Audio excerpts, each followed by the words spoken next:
stebint tave iš šalies, atrodo, kad tu taip labai lengvai slysti gyvenimu. Rimtai? Taip, tu tą transliuoji. Okay. Bet aš žinau, kad jūs judu su vyru auginat neįgalų vaiką. Ar ne? Kaip tave pakeitė motinystė ir ką tau sūnus apie save parodė? Man tikrai daug atima jėgų ir energijos buvimas neįgalaus vaiko mama.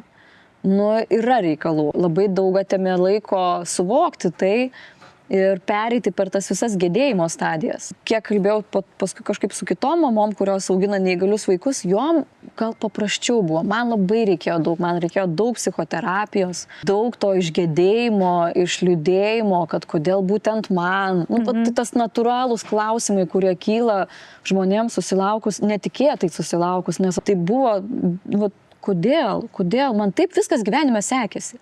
Aš puikų vyrą turiu, namus, šeimą, aš esu sveika, mylimą darbą turiu, draugus mylimus ir vaikas su negalia.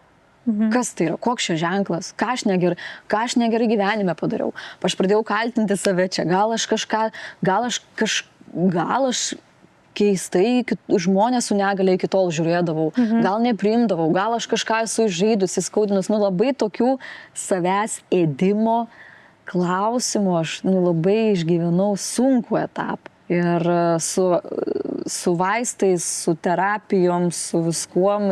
Bet dabar, aš turiu nuostabų vaiką, taip jis yra absoliučiai kitoks, bet man yra į nieką nekeiščiau.